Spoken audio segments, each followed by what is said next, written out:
Baik, bismillahirrahmanirrahim. Assalamualaikum warahmatullahi wabarakatuh. Kali ini selanjutnya adalah kita masuk ke materi permeabilitas atau rembesan air tanah. Yaitu kita akan bicara ground water table dan pengujian atau pengujian. Oke. Selanjutnya.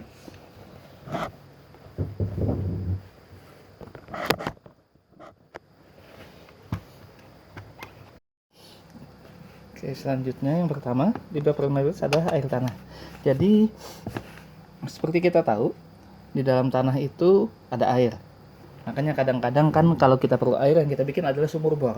Nah, sumur bor itu adalah kita mengambil air tanah yang berada di bawah muka tanah, yaitu atau istilahnya adalah groundwater. Nah, seberapa dalam? Macam-macam. Kalau di Banjarbaru mungkin sekitar 6-8 meter.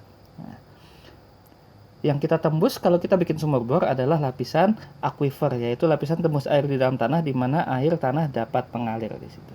Nah, jenis aquifernya ada beberapa. Yang pertama aquifer tertekan, confined aquifer. Jadi kalau aquifer tertekan ini dia ada tekanan. Jadi asal kita buat satu, misalnya kita bikinkan satu pipa ke atas, dia akan naik sendiri. Nah, aquifer bebas, unconfined aquifer, dan ada aquifer menggantung atau perch aquifer. Mungkin selama ini pernah dengar namanya air artesis. Air artesis didapatkan dari aquifer yang berada dalam tekanan hidrostatis. Sekarang kita lihat. Nah, ini siklus hidrologi. Dulu sudah pernah kalian dapat waktu sebelum kuliah di pelajaran biologi, kalau nggak salah. Coba kita lihat. Jadi, jumlah air di muka bumi ini akan selalu sama, tetap. Nah, statnya di mana? Misalnya statnya adalah dari hujan. Hujan. Ada precipitation, hujan. Maka hujan yang jatuh ke muka tanah, sebagian akan menjadi interflow, yaitu aliran permukaan, di mana aliran permukaan akan diserap oleh tumbuhan, jadi stream flow, dan kemudian tumbuhan akan melakukan transpirasi. Kemudian juga ada yang jatuh ke situ. Kemudian ada yang menjadi overflow, overland flow, yaitu dia akan mengalir ke sungai. Ada lagi yang masuk ke dalam muka tanah, yaitu dalam bentuk infiltrasi. Infiltrasi masuk ke zona areasi, zona aquifer, sehingga membentuk zona saturasi dalam tanah. Lihat garis putus-putus ini. Ini adalah posisi water table-nya. Jadi airnya masuk ke dalam sini, yang nantinya juga ujungnya akan mengalir ke sungai lagi. Nah, ini adalah macam-macam aquifer tadi.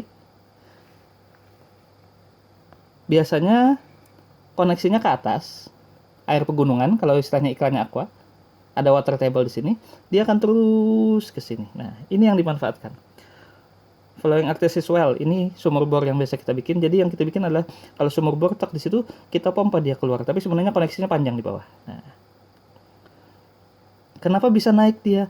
Nah, ingat posisi air adalah mengalir dari tinggi ke rendah atau dari tekanan tinggi ke tekanan rendah. Selama muka pompa di sini masih di bawah muka water table yang ada di atas, maka dia pasti bisa naik masih.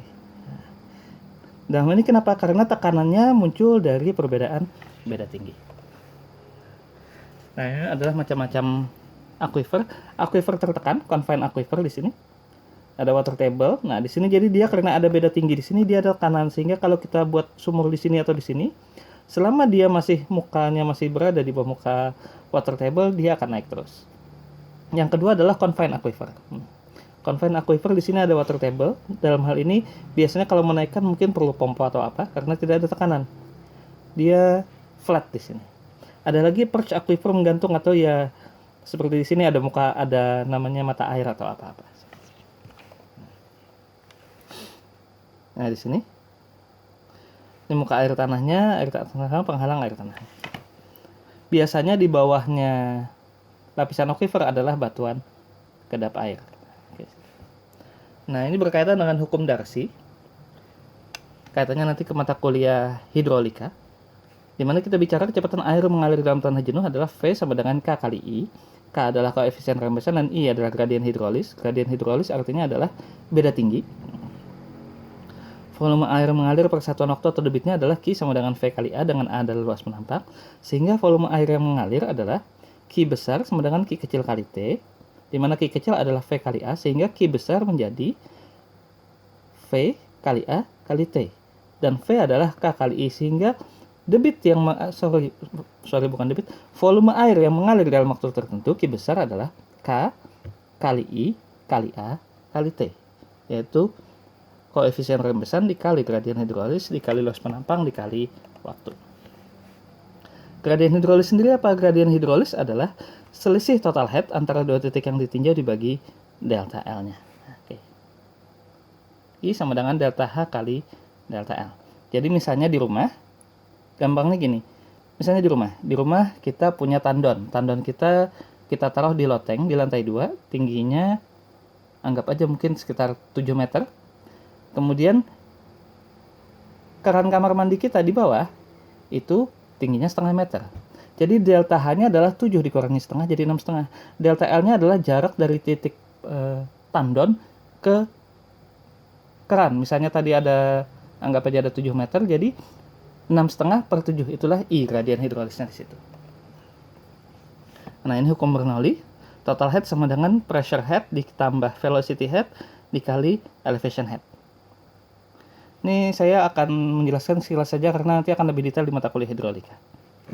Nah, jadi ini adalah delta H-nya, beda tingginya di sini, dan ini adalah delta L-nya. Nah, di situ. Dengan catatan di sini, aliran rembesan air di dalam tanah hanya akan terjadi jika yang pertama, ada selisih total head atau beda tinggi antara dua titik yang tinjau, dan yang kedua adalah bila tinggi head sama, maka tidak ada aliran. Nah, di situ. Khusus kalau ada delta H, maka ada aliran air besar di sini. Nah, kalau tidak 0, maka tidak ada aliran. Selisih total head dibagi kehilangan energi adalah delta HT sama dengan I kali delta L. Nah, sekarang kita bicara koefisien rembesan atau K.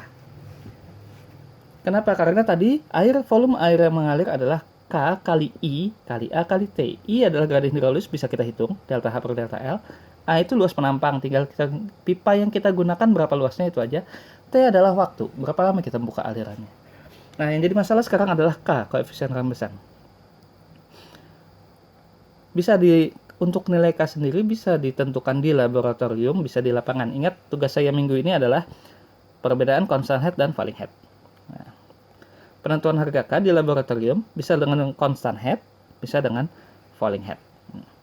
Di lapangan bisa dengan pumping well atau overhaul atau empiris. Oke. Constant head, kenapa dibilang constant head? Karena beda headnya tetap. Nah, sehingga K sama dengan Q besar per I kali A kali T. Nah, ini bentuknya constant head. Jadi airnya dijaga tetap.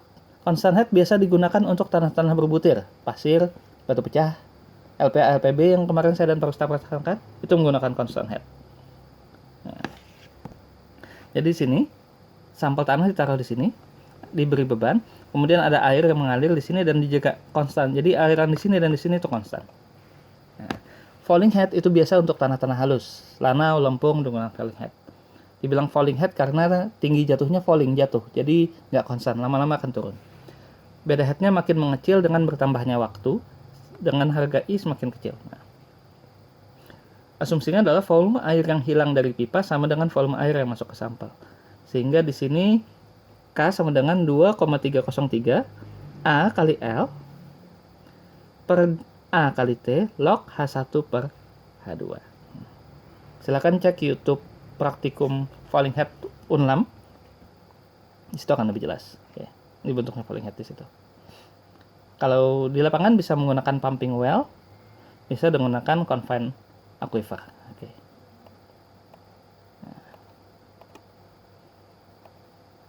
Menggunakan lubang auger situ.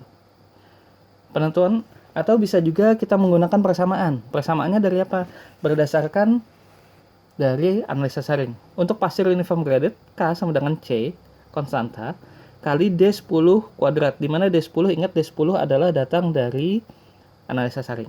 Atau menggunakan persamaan Korzeny-Kármán, K sama dengan E pangkat 3 per 1 plus E, di mana E adalah angka pori. Angka pori didapat dari mana? Nah, ingat, angka pori dari GS. Ini ada contoh.